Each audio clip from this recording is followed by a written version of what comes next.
Hello साथीहरु, welcome to my video है। तपाईलाई मेरो भिडियोमा स्वागत छ।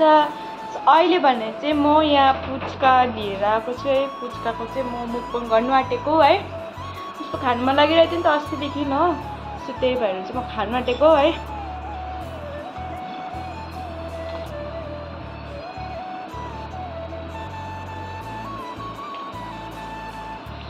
खाए ल, यहाँ गोलगोल छ।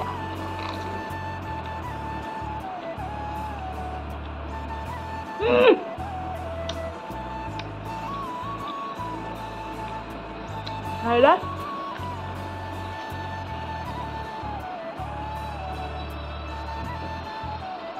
गरम भयो।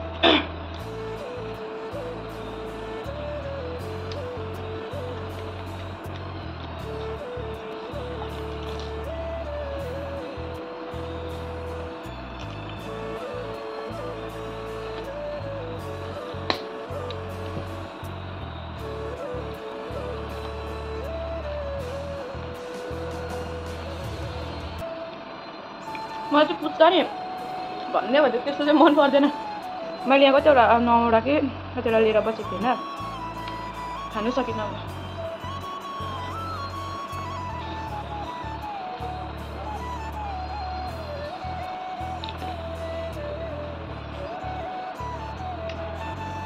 पुच्का चाहिँ नि उहाँ के भन्छ दोकानमा भैयालाई दिँदा चाहिँ मिठो लाग्छ हो।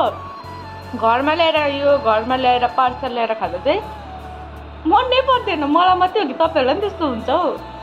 मलाई चाहिँ पहिल्यै सानैदेखिको उता घरमै हुँदा पनि क्या भैयाले लिएर आउँथ्यो होइन, त्यो चाहिँ मिठो लाग्थ्यो। भैयाले दिँदै खाँदै गर्दा जब पार्सल लिएर आउँथ्यो प्याक गरेर घरमा खानेको लागि त्यो चाहिँ टेस्टै अर्कै लाग्थ्यो।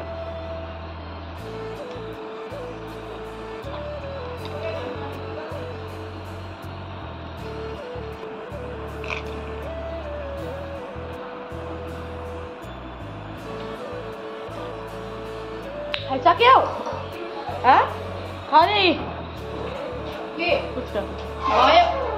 भैयाले दिँदा मात्रै मिठो हुन्छ त मिठो हुन्छ। साथीहरू खाइसक्यो मैले चाहिँ पुच्का चाहिँ मिठै भयो फाइनली। के भन्नु छ? मलाई दिएको अरे म चाहिँ बेसी खाँदिनँ हो, त्यही भएर चाहिँ यसलाई चाहिँ मैले खाइसकिनँ नि त 3टा, त्यही भएर यसलाई दिएको ला तँ खा भनेर। बहिनी तिमी नि खान्छौ भने खाऊ। तँलाई पनि त्यस्तो लाग्छ बहिनी? भैयाले दिँदा चाहिँ मिठो लाग्छ, घरमा ल्याउँदा चाहिँ खाऊ एउटा। साथीहरू एउटा खाएँ ल। खाऊ के गर्नु भिडियो बनाउने? हामीलाई त फाइदा हुन्छ गाइस, उब्रेको भएर हामी खानु पाउँछ नि त हो नि। Bye bye, thank you for watching है। मन परेमा लाइक फलो सबै गरिदिनु होला। जो पनि नयाँ हुनुहुन्छ फलो गरिदिनु, बाई। सपोर्ट गरिदिनु होला मलाई पनि धेरै धेरै। Lots of love, by.